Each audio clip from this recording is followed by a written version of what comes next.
শয়তান আপনাকে মিথ্যা ভয় দেখাবে, ধোঁকা দেখাবে। শয়তান আপনাকে বলবে, তুমি এতেকাফে বসে গেলে তোমার বাকি সব চলবে কিভাবে, কত কাজ তোমার। আহা, এর চেয়ে বড় মিথ্যা কথা আল্লাহর জমিন আর কিচ্ছু নেই। পৃথিবীতে কারোর জন্য কোনো কিচ্ছু থেমে থাকে না, থাকবে না। একসময় যাকে মনে হতো এর কোনো বিকল্প নাই, তার বহু বিকল্প দেখা গেছে, তার চেয়ে বেটার বিকল্প দেখা গেছে না, যায়নি।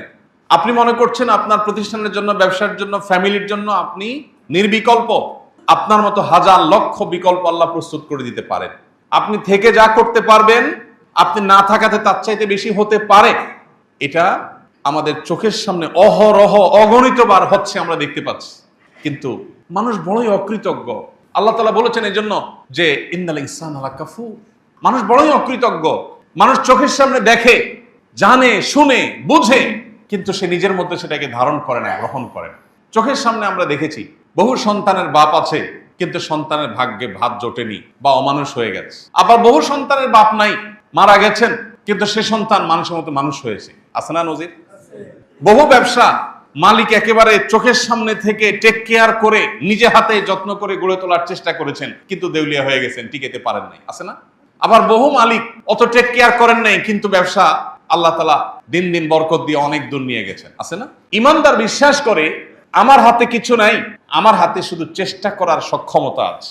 আল্লাহ আমাকে শুধু চেষ্টা করার সক্ষমতা দিয়েছেন। আমি যদি আল্লাহর অনুগত বান্দা থেকে আল্লাহর প্রিয় বান্দা হয়ে চেষ্টা করি, আমার চেষ্টা হতে পারে অল্প, ফসল আসবে অনেক বেশি। আর আল্লাহর অনুগত না হয়ে যদি আমি চেষ্টা করি, তাহলে সেক্ষেত্রে বাহ্যিক দৃষ্টিকোণ থেকে খোলা চোখে মনে হতে পারে অনেক কিছু অর্জন করেছি, আসলে ভেতরে ফাঁপা এবং ভেতরে কিচ্ছু থাকবে না, অন্তঃসার শূন্য। সে অর্জন কোনো মানে বহন করবে না। এই জন্য রমজানের শেষ 10টা দিন ইতিকাফের জন্য সিদ্ধান্ত গ্রহণ করি। মনোযোগ দিয়ে 10টা দিন, সারা বছরের 355 দিন আপনি ব্যবসা বাণিজ্য, পরিবার পরিজন, বহু বন্ধু বান্ধব, সোসাইটি সার্কেল, সবাইকে সময় দিয়েছেন। 10টা দিন আপনার নিজেকে সময় দেন। মসজিদে চলে আসেন, সম্ভব হলে নেট কানেকশন ডিসকানেক্ট করে ফেলেন এবং একান্ত প্রয়োজনের জন্য মোবাইলটা সাথে রাখেন, হাই হ্যালো কথা, প্রয়োজনীয় কথা সারার জন্য।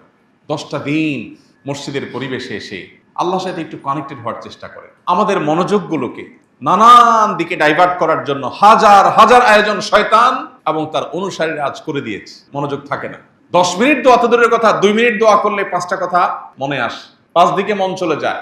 আপনার কাছে কে যদি ভিক্ষা চায়, আপনারা বললো ভাই ভিক্ষা দেন, এটা বলে মোবাইলটা বের করে সে মনে করেন মোবাইল টিপতেছে। কি বলেন? আপনি কি তাকে ভিক্ষা দিতে মন চাইবে? মেজাজটা খারাপ হবে না? আপনি একটা সৃষ্টি মানুষ, আপনার কাছে যখন চাওয়ার সময় সে অন্যমনস্ক হয়েছে, এটা যদি আপনার মনের কষ্টের কারণ হয়, তাহলে আহকামুল হাকিমিন আল্লাহ রাব্বুল আলামিনের দরবারে যখন আপনি দোয়া করছেন, যখন আপনি সেজদা দিচ্ছেন, যখন আপনি নামাজ পড়ছেন, ওই সময় আপনার মনে 30টা কথা মনে আসছে। আপনি অন্য জগতে বিচরণ করছেন, আপনি অন্য জগতে প্রবেশ করে গেছেন। একদিকে বলতেছেন সুবহান রাব্বিয়াল আলা, অপরদিকে আপনার মনে আছে অন্য জিনিস। একদিকে বলছেন আল্লাহ আপনি আমাকে মাফ করে দেন, আপনার মনে আসছে অন্য বিষয়। তাহলে কিভাবে আপনি আশা করেন রব্বে কারীমের কাছ থেকে এই ভাঙাচোরা, এই ত্রুটিপূর্ণ, শতদা বিভক্ত, বহুদিকে মনোযোগ চলে যাওয়া এই দোয়া দিয়ে আল্লাহর কাছ থেকে আপনি মাগফিরাত পাবেন? আল্লাহ আরহামুর রাহিমিন, তিনি চাইলে এই ত্রুটিপূর্ণ দোয়া দিয়েও মাগফিরাত দিতে পারেন। তিনি চাইলে কেউ চাওয়া ছাড়াও তাকে মাফ করে দিতে পারেন, সেটা ভিন্ন বিষয়। কিন্তু দোয়ার তো একটা আদব আছে, দোয়ার তো একটা শিষ্টাচার আছে। এই যে মনোযোগ, এই মনোযোগ আজ সোনার হরিণ হয়ে গেছে। মনে রাখবেন, শত শত হাজার হাজার লক্ষ লক্ষ কোটি টাকা আল্লাহর রাস্তায় দান করা, এটা আজকাল এত কঠিন বিষয় না। যত কঠিন বিষয় আল্লাহ রাব্বুল আলামিনকে পরিপূর্ণ মনোযোগের সাথে একটু স্মরণ করা। মাত্র 2 রাকাত নামাজ পড়ার চ্যালেঞ্জ নেন, যে 2 রাকাত নামাজ পড়বো, একটি বারের জন্য আল্লাহ ছাড়া, আখিরাত ছাড়া অন্য কোনো কিছু মাথায় আসবে না। চ্যালেঞ্জ গ্রহণ করেন, দেখেন পারেন কিনা। Not easy. 10, 20 লাখ, 50 লাখ টাকা দিয়ে দিতে পারে, কারোর কাছে পয়সা আছে। গরিব যার কাছে, তার কাছে যা আছে সবই দিয়ে দিতে পারে। মনে সে উৎসাহ আসছে, জোশ আসছে, দিয়ে দিছে। এটা যতটা সহজ, পরিপূর্ণ মনোযোগের সাথে আল্লাহর ইবাদত এত সহজ না। মনে রাখবেন, শয়তান যে জিনিসটাকে যত কঠিন করে ফেলে, বুঝতে হবে ওই জিনিসটা তত ইম্পর্টেন্ট, তত গুরুত্বপূর্ণ। আমাদের ইবাদতের মনোযোগ নিয়ে ফেলছে।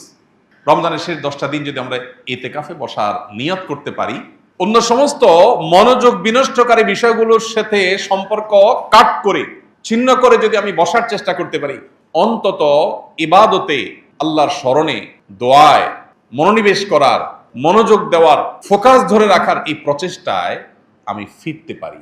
আমি অন্তত এই 10টা দিন ট্রেনিং করতে পারি, যেটা আমার পরবর্তী জীবনে, রমজান পরবর্তী সময়ের জন্য হয়তো ফলপ্রসূ হবে। চেষ্টা করা যাবে তো ইনশাআল্লাহ? ভাইরা আমার, দুনিয়ার অনেক স্বাদ তো আমরা আস্বাদন করি। আল্লাহর কাছে রোনাজারির, কান্নাকাটির, চোখের পানি ফেলার, দোয়া করার এক অভূতপূর্ণ স্বাদ আছে। আপনার পরম প্রিয় আপনজনের সাথে কথা বলার, আড্ডা দেওয়ার একটা মজা আছে, জানি। কিন্তু আপনি কি জানেন, আপনার রব সৃষ্টিকর্তার সাথে আড্ডা দেওয়ার, রবের সাথে মুনাজাত করার, মুনাজাত মানে দুই হাত তোলা না, শুধু দুই হাত তুলবেন, দুই হাত তুলে আল্লাহর কাছে বলবেন, চাইবেন ইফতারের আগে সব পশা রেডি আছে, 10 মিনিট আগে 5 মিনিট আগে বলবেন, যা যে অবস্থা আছে এইভাবে থাক, আজকে শরবত একটা হয় না, হবে না, চলে আসো। সবাইকে নিয়ে আল্লাহর কাছে দুহাত তুলে দোয়া করেন, ভোর রাতে তাহাজ্জুদে দোয়া করেন, নামাজের পরে দোয়া করেন, যখন সুবিধা আসবে তখন আল্লাহর কাছে একটু চান। আল্লাহকে ডেকে ডেকে আপনি এক একটা গুনাহের কথা স্মরণ করে আল্লাহর কাছে মাপ চান। পৃথিবীর কোনো মানুষের কাছে কোনো অপরাধ স্বীকার করলে আপনার কখনো ভালো লাগবে না, আপনার অস্বস্তি লাগবে। একটি মাত্র জায়গা আছে, যে জায়গায় আপনি অপরাধের কথা স্বীকার করলে আপনার ভালো লাগায় কাজ করবে, সেটা হলো আল্লাহর সাথে কথা বলা। আল্লাহকে যদি বলেন চোখের পানি ফেলে, আল্লাহ কত গুনাহ করেছি, তুমি যদি মাফ না করো, আমার যদি জাহান্নামে যেতে হয়, তাহলে এটা আমার জন্য হবে ভয়াবহ পরিণাম, আল্লাহ তুমি আমাকে মাফ করে দাও। আপনি দেখবেন আপনার জীবনের সবচেয়ে উপভোগ্য সময় সেটা পার করবেন যে সময়টুকু পূর্ণ মনোযোগের সাথে আল্লাহর সাথে কথা বলতে পেরেছে। এই জন্য রমজানে আল্লাহর সাথে কথা বলার চেষ্টা করবো তো ইনশাআল্লাহ। বিশেষ করে দুটি সময়, দিন রাত 24 ঘন্টার যখনই সুযোগ পাবো তখন তো করবোই। দুটি সময় স্পেশালি, একটা হলো ইফতারের আগে, আর একটা হলো ভোর রাতে তাহাজ্জুদের সময়। এই যে আমরা তারাবি পড়ি, বেশিরভাগ মানুষই বুঝি না হাফেজ সাহেব কি বলছেন।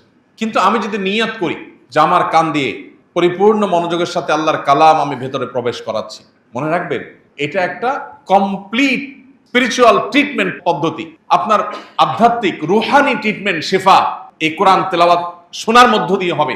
আপনার কাজ হলো শুধু পরিপূর্ণ মনোযোগের সাথে শোনা।